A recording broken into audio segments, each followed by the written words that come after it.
Hello guys, welcome to our YouTube channel. और आज हम पढ़ने वाले हैं यूनिट 3 बी मैग्नेटिक फील्ड में force on charge particle in electric and magnetic field की कोई भी फोर्स किसी भी चार्ज पार्टिकल को जो हम इलेक्ट्रिक और मैग्नेटिक फील्ड के अंदर रखते हैं तो उसके ऊपर कितना फोर्स लगता है, ये हम आज से यूनिट 3 बी स्टार्ट करने वाले हैं। तो सबसे पहले स्टार्ट कर रहे हैं हम motion of charge particle in electric field की। इलेक्ट्रिक फील्ड के अंदर चार्ज पार्टिकल का मोशन कितना है, तो इसके लिए हमें क्या करना होगा, एक चार्ज पार्टिकल को कंसिडर करना होगा। सो हमने एक ऐसा एपरेटस हमने एक ऐसा डिज़ाइन तैयार किया है जहाँ पे इनिशियली क्या होता है, मैग्नेटिक इलेक्ट्रिक फील्ड नहीं होता है। इलेक्ट्रिक फील्ड को अभी आप रिमूव कर दो, इलेक्ट्रिक फील्ड नहीं होता है। ओनली हमने एक स्क्रीन लिया है और किसी पॉइंट ओ से चार्ज पार्टिकल को थ्रो कर दिया। अब थ्रो कर दिया चार्ज पार्टिकल को, तो बीच में इस एरिया के बीच में यहाँ पे कोई भी इलेक्ट्रिक फील्ड नहीं है। जब इलेक्ट्रिक फील्ड के एब्सेंस में हमने चार्ज पार्टिकल को थ्रो किया तो चार्ज पार्टिकल एक स्ट्रेट लाइन में मूव करके स्क्रीन को टच कर देगा, स्क्रीन को टच कर देगा at a P point. So हम यहाँ पे पढ़ लेते हैं। Let a charge particle is thrown from O towards the screen in the absence of electric field, charge particle directly strikes the screen at P. तो charge particle क्या करेगा, direct P point पे स्ट्राइक करेगा। ये कब की कहानी है हमारी, जब क्या है हमारे पास में इलेक्ट्रिक फील्ड नहीं है। यहाँ पे हमने इलेक्ट्रिक फील्ड अभी ये यहाँ पे डायग्राम मैंने बना रखा है, मतलब ये कंप्लीट डायग्राम है, बट इनिशियली हमने यहाँ पे इलेक्ट्रिक फील्ड अप्लाई नहीं किया है। इलेक्ट्रिक फील्ड हमारा यहाँ पे एब्सेंट है, यहाँ पे कोई इलेक्ट्रिक फील्ड नहीं है, ओनली फ्री स्पेस है जिसमें हमने चार्ज पार्टिकल को थ्रो किया तो चार्ज पार्टिकल स्ट्रेट लाइन में मूव करके पी पॉइंट पे स्क्रीन को टच करेगा।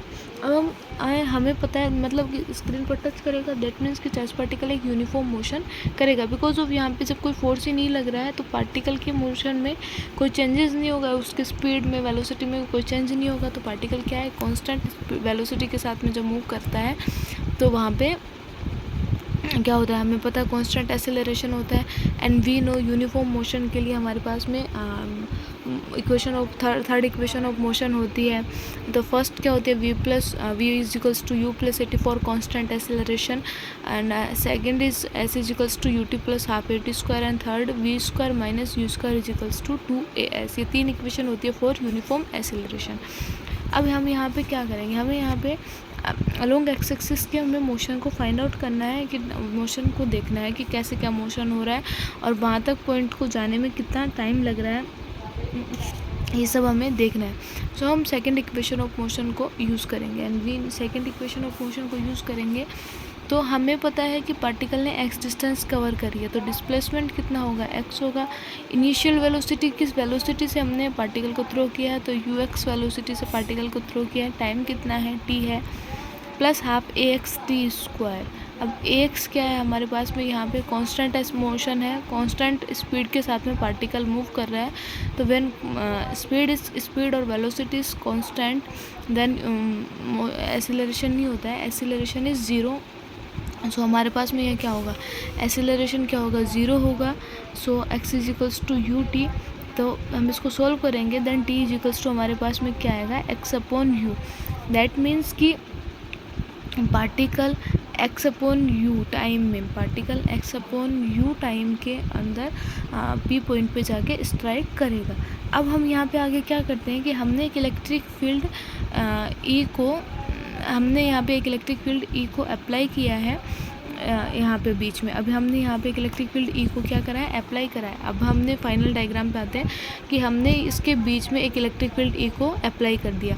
अब इलेक्ट्रिक फील्ड E को अप्लाई कर दिया तो जब इलेक्ट्रिक फील्ड को अप्लाई कर देंगे हम तो चार्ज पार्टिकल क्या करेगा, यूनिफॉर्म मोशन नहीं करेगा। बिकॉज ऑफ जहाँ पे इलेक्ट्रिक फील्ड आया है तो यहाँ पे मोशन में कुछ ना कुछ चेंजेस तो होगा, तो वहाँ होगा तो यहाँ पे क्या होगा, चार्ज पार्टिकल एक्सेलरेटेड होगा तो वेलोसिटी क्या होगी, उसकी बढ़ेगी या घटेगी। कुछ तो जब पार्टिकल एक्सेलरेट होता है तो उसकी वेलोसिटी में कुछ ना कुछ तो डिफरेंस होता है, या तो बढ़ती है या घटती है। दैट मीन्स कि अब यहाँ पे वो यूनिफॉर्म मोशन के साथ में पार्टिकल मूव नहीं करेगा। जब पार्टिकल यूनिफॉर्म मोशन के साथ में मूव नहीं करता है तो पार्टिकल में क्या होता है, एक्सेलरेशन आता है, और एक्सेलरेशन आता है ऐसा एक्सेलरेशन आता है। और जब यहाँ पे इलेक्ट्रिक फील्ड के अंदर हमने पार्टिकल को रखा तो उसके ऊपर कोई ना कोई फोर्स लगाएगा। सो हम आगे देखते हैं कि जब हम कोई चार्ज पार्टिकल को इलेक्ट्रिक फील्ड के अंदर ले जाके रखते हैं या इलेक्ट्रिक फील्ड के अंदर मूव करवाते हैं तो उसके ऊपर कितना फोर्स लगता है, क्यू ई फोर्स लगता है। एंड यहाँ पे कोई ना कोई क्या होगा, एक्सेलरेशन भी लगेगा। तो according to Newton second law क्या होता है, F equals to M A. So equation second and third को जब हम इक्वेट करेंगे, because both are equation of forces, then M A equals to Q A. So acceleration we will get Q E upon M. That mean ये क्या है, constant acceleration of charge particle का along Y axis. कि particle जब electric field क्या हो रहा है, वाई एक्सिस में हमने अप्लाई करा है, इलेक्ट्रिक फील्ड कहाँ से कहाँ जा रहा है, negative Y axis to positive Y axis. हमारा क्या हो रहा है, डायग्राम में देखो इलेक्ट्रिक फील्ड हमारा negative Y to positive Y जा रहा है, तो चार्ज पार्टिकल भी क्या होगा, उसी साइड में एक्सेलरेटेड होगा। सो ये हमारा कांस्टेंट एक्सेलरेशन है फ्रॉम वाई एक्सिस की तरफ। वाई एक्सिस की तरफ क्या है, हमारा कांस्टेंट एक्सेलरेशन है। अब हम क्या करने वाले हैं कि वाई एक्सिस की तरह अलोंग हमें क्या करना है, मोशन फाइंड आउट करना है। सो वाई एक्सिस की तरफ जब हम मोशन फाइंड आउट करेंगे, सो हम यहाँ भी क्या करेंगे, सेकेंड इक्वेशन को यूज़ करेंगे, सेकेंड इक्वेशन ऑफ मोशन को यूज़ करने वाले हैं। So S equals to U T plus half A T square. So Y axis में कितना डिस्टेंस कवर करेगा वाई, इनिशियल वेलोसिटी 0 है हमारी, यहाँ पे एक्सेलरेशन हमने अभी निकाला है वाई एक्सिस के along Q E upon M, और टाइम कितना है, x upon you.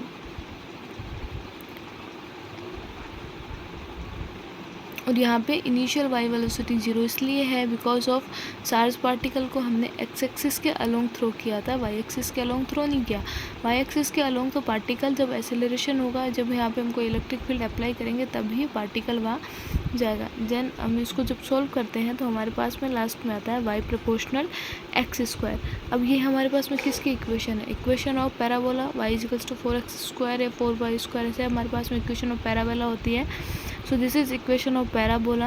So hence any charged particle thrown in uniform electric field always describe parabolic path। जिसका मतलब है कि यदि हम कोई भी चार्ज पार्टिकल को जब यूनिफॉर्म इलेक्ट्रिक फील्ड के अंदर थ्रो करते हैं तो वो हमेशा ही क्या करता है, पैराबोलिक पाथ को डिस्क्राइब करता है। सो गाइस आज की वीडियो में इतना ही देखने वाले हैं। नेक्स्ट पार्ट अगले वाले वीडियो में। वीडियो पसंद आए तो लाइक शेयर सब्सक्राइब जरूर करना। Thank you so much.